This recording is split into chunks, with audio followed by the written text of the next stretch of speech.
नमस्कार, मैं हूं आपके साथ अनुष्का और आप देख रहे हैं चंबल रतन न्यूज। दिल्ली में लाल किले के पास आतंकी धमाके में सुरक्षा एजेंसियों का शू बम, जूता बम का इस्तेमाल का शक है। सूत्रों के मुताबिक जांच एजेंसियों को विस्फोट वाली कार से एक जूता मिला। इसकी जांच में अमोनियम नाइट्रेट और टीएटीपी के ट्रेस मिले। एजेंसियां इसे शुरुआती सुराग मान रही हैं और इस एंगल से भी जांच कर रही हैं। टीएटीपी एक बेहद खतरनाक और सेंसिटिव विस्फोटक माना जाता है, जिसे आतंकी अक्सर इस्तेमाल करते हैं। यह मामूली झटके, रगड़ या थोड़ी सी गर्मी से भी फट सकता है। इसी वजह से इसे आतंकी दुनिया में मदर ऑफ सैटन यानी शैतान की मां कहा जाता है। 10 नवंबर को दिल्ली धमाके में 13 लोगों की मौत हो गई थी और 24 से ज्यादा लोग जख्मी हैं। इधर एनआईए ने रविवार को बताया कि कार चला रहा डॉक्टर उमर उल नबी एक आत्मघाती हमलावर था। यह पहली बार है जब किसी सुरक्षा एजेंसी ने ऑफिशियल तौर पर इसकी पुष्टि की है। इससे यह तय हो गया है कि ब्लास्ट सुसाइड अटैक ही था। दिल्ली के लाल किले इलाके में हुए कार बम धमाके के मामले में एनआईए को बड़ी कामयाबी मिली है। एनआईए ने उस शख्स को गिरफ्तार किया है जिसने आत्मघाती हमलावर के साथ मिलकर इस आतंकवादी साजिश को अंजाम दिया था। गिरफ्तार आरोपी का नाम आमिर राशिद अली है। धमाके में इस्तेमाल की गई कार उसी के नाम पर रजिस्टर्ड थी। एनआईए ने उसे दिल्ली से पकड़ा। धमाके की जांच पहले दिल्ली पुलिस कर रही थी, लेकिन बाद में केस एनआईए को सौंपा गया।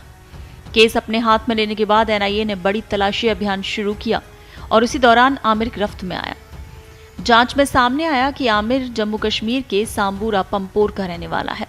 उसने पुलवामा के उमर उन नबी नाम के शख्स के साथ मिलकर ये हमला प्लान किया था। आमिर दिल्ली इसलिए आया था ताकि उस कार को खरीदने में मदद कर सके, जिसे बाद में धमाके के लिए आईईडी के तौर पर इस्तेमाल किया गया। गौर करने वाली बात है कि आमिर को 11 नवंबर को हिरासत में लिया गया था। हालांकि लंबी पूछताछ के बाद उसकी भूमिका स्थापित करने के बाद रविवार को उसे गिरफ्तार किया। एनआईए ने फॉरेंसिक जांच के जरिए उस ड्राइवर की पहचान की जो धमाके के वक्त उसी कार में था। उसकी पहचान उमर उन नबी के रूप में हुई। उमर पुलवामा का रहने वाला था और हरियाणा के फरीदाबाद स्थित अल-फलाह यूनिवर्सिटी में जनरल मेडिसिन विभाग में असिस्टेंट प्रोफेसर था। यानी जो खुद डॉक्टर था वही आतंकवादी साजिश में शामिल निकला। एनआईए ने उमर उन नबी की एक और गाड़ी भी जब्त की। अब उस गाड़ी की भी जांच की जा रही है ताकि और सबूत मिल सके। अभी तक एजेंसी 73 गवाहों से पूछताछ कर चुकी है, जिसमें धमाके में घायल लोग भी शामिल हैं। ये धमाका 10 नवंबर को दिल्ली में हुआ था, जिसने पूरे देश को हिला दिया था। एनआईए की ओर से जारी प्रेस रिलीज में इस हमले में कुल 10 लोगों की मौत बताई गई। हालांकि पहले अधिकारियों ने बताया था कि इस धमाके में 13 लोगों की जान गई। एनआईए इस मामले की जांच Delhi police, Jammu Kashmir police, Haryana police, UP police और अन्य एजेंसियों के साथ मिलकर कर रही है। जांच एजेंसी अब ये पता लगाने की कोशिश में है कि इस धमाके के पीछे कौन कौन लोग और संगठन जुड़े थे और उनकी साजिश कितनी बड़ी थी। दिल्ली धमाका मामले की जांच में सुरक्षा एजेंसियों का दायरा लगातार बढ़ रहा है। अभी तक कोई आधिकारिक आंकड़ा जारी नहीं किया गया, लेकिन सूत्रों के मुताबिक अब तक 20 से ज्यादा डॉक्टर्स से पूछताछ की जा चुकी है, जिनमें से अधिकांश को छोड़ भी दिया गया है।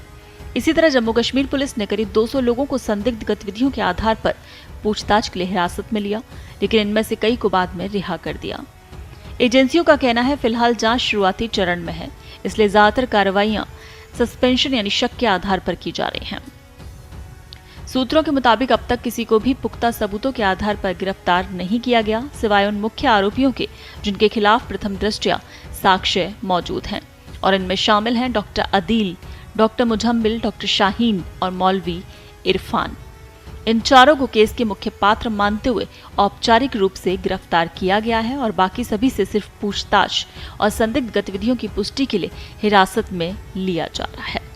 और अभी एनआईए को जो बड़ी कामयाबी मिली है, जहां उमर के दोस्त को गिरफ्तार कर लिया गया है, जिसने इस आतंकवादी साजिश को हमलावर के साथ मिलकर अंजाम दिया, और उसका नाम है आमिर राशिद अली।